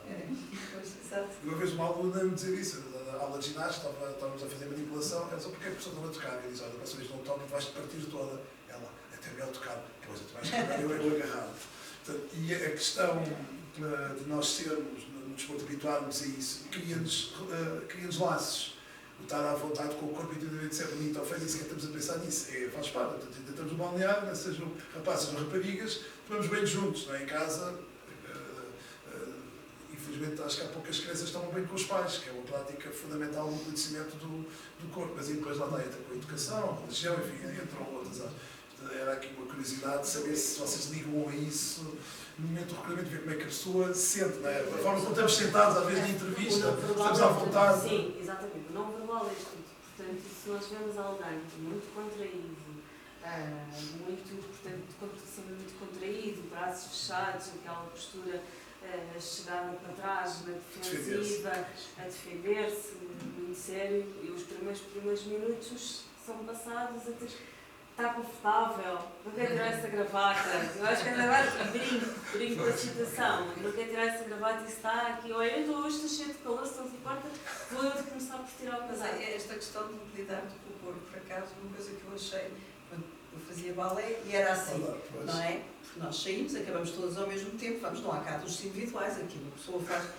E havia estas coisas todas, como no salto em comprimento a mesma coisa, quer dizer, nunca tive essa. Qual foi o meu choque? Quando fui para um ginásio, a paranoia das pessoas não mostrarem o corpo. Aquela coisa, a cabine é fechada, a pessoa enrola-se toda, vão quase vestidos para dentro, vestem-se dentro da cabine de duche, que é uma coisa... E eu acho aquilo, porque eu posso estar com uma pessoa completamente despida ao meu lado, que eu não vou estar a ligar nenhuma, estou entretida a fazer isto, não tenho nenhum aspecto valorativo. E tinha a ver com isso, com o valor valorização estética do corpo, que eu acho que nós, se calhar, valorizamos. Eu acho os corpos de atletas corpos lindíssimos, mas é porque têm os músculos, estão trabalhados, mas ou seja, porque a gente vê em ação, é um corpo bonito porque está em ação, não é um corpo bonito da passarela. Mas por acaso achei agora graça porque eu senti isso muito, essa valorização. Eu acho que nós olhamos um para o outro.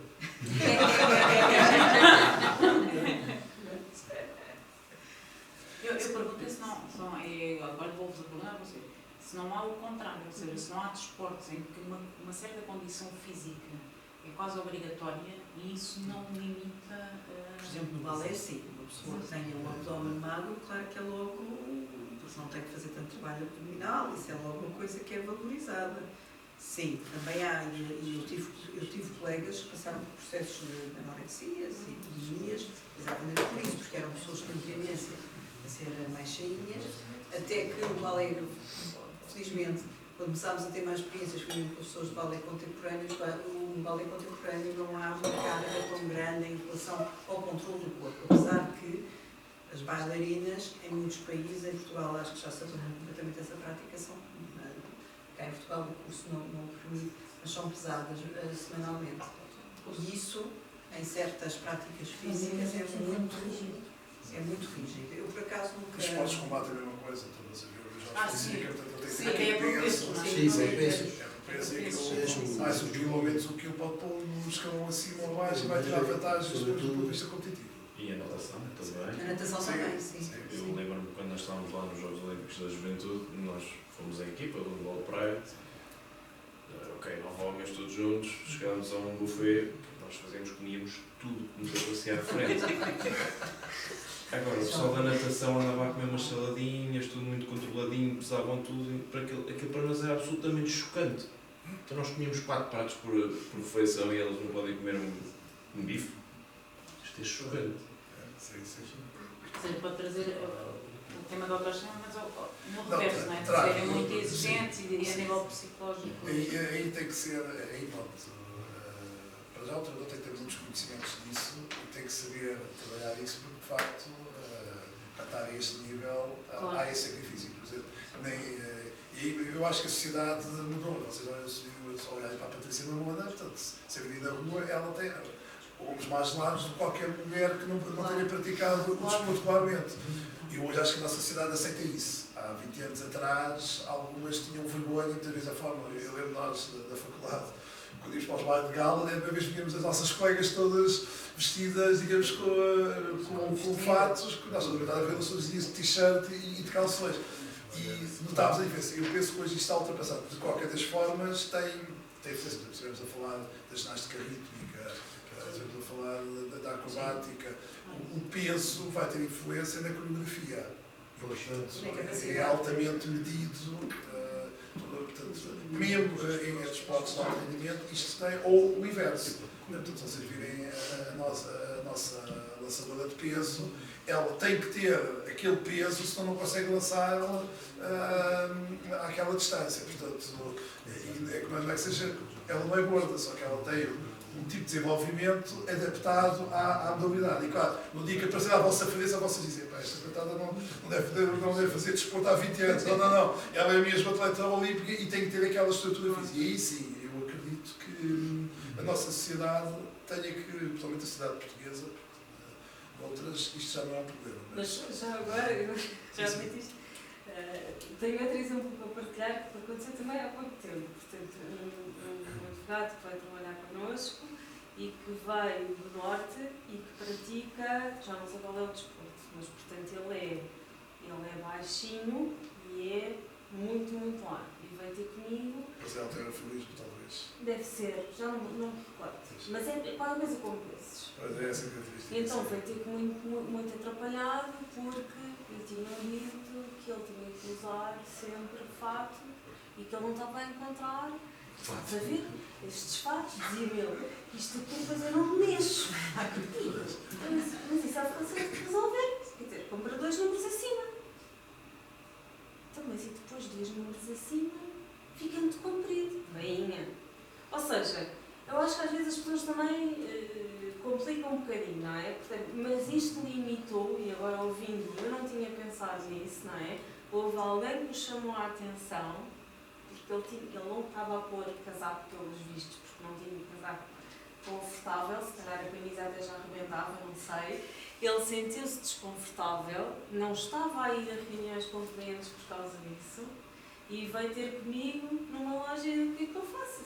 Vamos ali, queres ir ali às compras e compramos um casaco 2 números acima e resolve-se o problema. Depende das pessoas, pois, não é? Porque também é uma questão da... O pronto a vestir traz uma métrica e a métrica é uma média. Nós não respondemos à média. Aqui no Comitê Olímpico, no Comitê Paralímpico, todos os atletas, quando vão aos jogos, e aconteceu convosco quando foram também Não, nós não temos fato. vocês tinham os polos, vocês tinham os polos, porque era muito quente, é verdade. Mas vêm aqui e são medidos para fazer os fatos. Mas ele agora vê, portanto, uns dias mais tarde perguntar-lhe, então, já resolveste a questão, etc. Deram-me um contacto de um senhor que faz os fatos à medida e, portanto, já boa, ainda vai. Mas depois fiquei a pensar e até É fui muita falar média, as pessoas têm que encaixar na média, não é? Nós não somos média. mas eu acho que aqui também tem que haver uma sensibilidade, e depois até falei com o sócio dele, não levar o rapaz às reuniões, porque não tem casaco, não é início de conversa, não é? Portanto, não é Aqui só... também, portanto, vocês perceberem, por isso é que eu também queria isso, vocês perceberem isso que muitas vezes pode acontecer, vocês dizem, este indivíduo veio a esta entrevista, eu calço 48, vocês imaginam qual é que é a dificuldade em Portugal de arranjar sapatos 48, para casar tiveram que fazer os sapatos, na altura de Lisboa, fui à Lisbonesa, eles não sabiam fazer sapatos, não há sapatos para casar com 48, então vou de sandálias para o casamento. Portanto, e temos que, ou seja, pode acontecer aparecermos à frente da pessoa com um dado vestimento, não porque queira, mas porque é o que há. Se falar da calça, não porque é bonito, porque existe. Agora imagina se eu tivesse 2 metros de altura, portanto, em Portugal. Eu queria colocar isso, que sempre a brincadeira no basquete, com alguns colegas que digo, menos mal que tu jogaste basquete e fuiste profissional, porque senão que não sabe, 2,5 metros, 2,10 metros, 2,15 metros. Choca isso quando numa entrevista chega, de repente, que tem um posto que passa o próximo. Tratado tem que ser por medo. Também pode ser uma vantagem. Muito bem, nós temos aqui a tabela final, nós temos prometido terminarmos ao 12h30, já estamos aqui. Já. Nós estamos a abusar de vocês. Eu queria só deixar um apontamento. Temos estado aqui a falar do lado dos desportistas, dos treinadores e do lado dos recursos humanos, e realmente, na minha perspectiva, o papel das pessoas que estão na área dos recursos humanos é fundamental para fazer estas pontes e desconstruir os tais preconceitos. E estava aqui a pensar no fim de carreira, esta capacidade que os atletas já desenvolveram de se reinventar e que o mercado nem sempre está preparado para receber pessoas que se reinventaram, e isto é muito necessário, portanto, é aqui um papel muito importante. Mas aí já vamos para um tema mais largo, que é, agora está muito em voga voltar a contratar pessoas com mais de 55 anos, não é? Porque deixámos de os fazer e agora voltámos a fazê-lo. Portanto, eu acho que essa discussão já é uma discussão que nos daria para mais uma hora, porque isto não é só desportistas, é todas as outras pessoas. E a lei mudou, não sei, eu acompanhava há 15 dias atrás, já saiu o novo decreto de lei que passa a ser obrigatório nas cotas da função pública de 5% ser para os atletas de alto rendimento.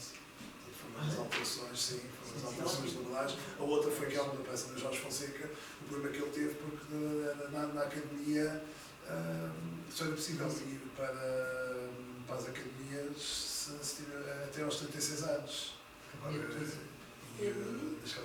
de Polícia. E, portanto, houve uma alteração à idade de entrada, exatamente por causa dos problemas das questões. Se eles fazem carreira até aos 40 anos, então agora não pode ser polícia, porque a lei diz que até aos 36 ele entrou finalmente. Não, ele reprovou nas provas. Falta de capacidade física. Mas havia a questão de, exatamente, quando ele quis se candidatar, ele não pediu continuidade para isso. Isso também tem relação com os temas de inclusão. Não, claro. Mas vocês introduziram a questão das carreiras duais, até um pouco a ver isso por causa da questão das idades, ou seja, se o atleta for profissional, se treinar, ou mesmo que não seja profissional, mas seja atleta olímpico e treinar as horas que treina, ele não consegue ter um emprego, ou só consegue depois da carreira. E se depois for penalizado, você vem para aqui com 40 anos, mas eu para caminha para isso, eu fui atleta olímpico, nós só aceitamos aqui até aos 35 anos. É uma limitação. Não é? Como é que se combate isso? Portanto, aqui de facto tem que ser a via legislativa. No plano privado, se calhar as questões certamente são mais fáceis. Sim, porque não há uma limitação que só entra até... Exatamente. Não interessa a competência, não é a idade. Mas aqui havia mesmo o número de matrículas que é possível desde o processo de Bolonha também mudou. Antes do processo de Bolonha havia pessoas que tentar 15 anos, 20 anos, hoje em dia isso não é possível nas instituições de ensino superior e isso também penaliza o atleta, porque se ele entrar aos todos na faculdade, até ao fim de X anos tem que sair e ele acaba por não ir, não é porque não queira, mas é porque não pode. Mas pode, acho que de facto já é mais especializado. Cátia, esta foi a perspectiva combinada de treinadores em recursos humanos, em que aparecem algumas, mas aqui um bocadinho mais desenvolvidas, porque aqui nós já articulámos mais com os dois grupos e fomos associados um trabalho de divisão em que nós voltámos a ouvir os focos do grupo. Temos aqui características mais ligadas às pessoais, relacionais e competências de contextualização, em que voltam a aparecer. Mas este é onde há ali uma convergência, não é? Uma convergência total de adaptação, flexibilidade, resiliência e criatividade, paixão e o tal compromisso pelo trabalho, a modalidade esportiva, que era referido dos dois lados, comunicação e capacidade de trabalho em equipa, cooperação, competências cognitivas associadas à tomada de decisão, capacidade de solução de problemas e de aprendizagem. Muito aquela questão de ter que reagir em pouco tempo e ter que reagir de uma forma muitas vezes para o bem comum, não é? Que lá está, cada um tem o seu papel na equipa e é preciso desenvolver. Depois a contextualização, gestão da complexidade relativamente a fatores intrínsecos à prática desportiva ou trabalho, ou extrínsecos a esse ambiente, nomeadamente o ambiente familiar. Ou seja, uma maior capacidade de contextualização dos desafios também lhes dá mais resiliência, não é? Porque eles sabem onde estão os condicionantes, identificam os condicionantes e não ficam tão frustrados quando as coisas correm mal. Então, estas foram as nossas conclusões.